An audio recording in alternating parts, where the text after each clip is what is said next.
চৰকাৰৰ দাম্ভিকতাৰ প্ৰতিফলন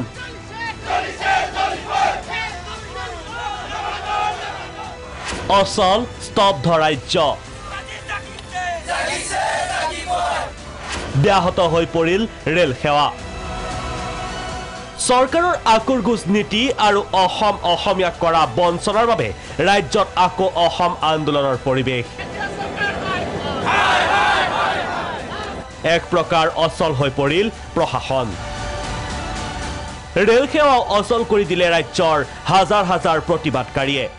বাইহাটাত ভূপেন্দাৰ গীত গাই ৰেলপথত আছো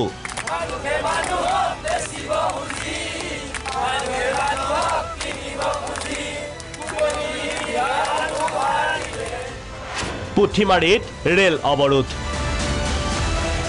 কৃষক নেতা অখিল গগৈ নেতৃত্বত ৰেলপথ অৱৰোধৰ বাবে ওলাই আহিল চাবুৱাৰ শ লোক মুখ্যমন্ত্ৰীৰ গৃহভূমিৰ পৰাই অখিল গগৈৰ আহ্বান সোণোৱালে পদত্যাগ কৰক মুখ্যমন্ত্ৰীৰ পৰিয়ালৰ মানুহ আজি মুখ্যমন্ত্ৰীৰ গাঁৱৰ মানুহ আৰু আজি মুখ্যমন্ত্ৰীৰ অঞ্চলৰ মানুহে হাজাৰ হাজাৰ আহি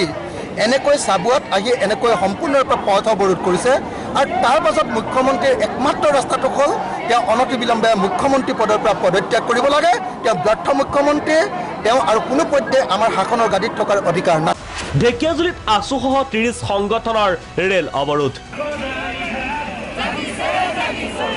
কলিয়াবৰ লাকুৱাটো একেই পৰিৱেশ ৰেলপথত অৱস্থান কৰি আবদ্ধ কৰিলে কেইবাখনো ৰেল গোলাঘাট আমগুৰিতো অৱৰোধ ৰেলপথ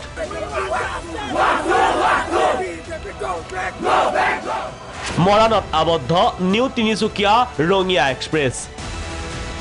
নাহৰকটীয়াতো আবদ্ধ হৈ পৰিল যাত্ৰীবাহী ৰেল অসম জাতীয়তাবাদী যুৱ ছাত্ৰ পৰিষদৰ প্ৰতিবাদকাৰীয়ে ৰেল অৱৰোধ কৰি দিলে কেব বাতিলৰ ধ্বনি ৰাষ্ট্ৰীয় ঘাইপথ সৰুবৰ আন পথৰ লগতে ৰেল সেৱাও এনেদৰে ব্যাহত কৰি হুংকাৰ কেব কেতিয়াও মানি নলয় অসমীয়াই ব্যুৰো ৰিপৰ্ট প্ৰাগ নিউজ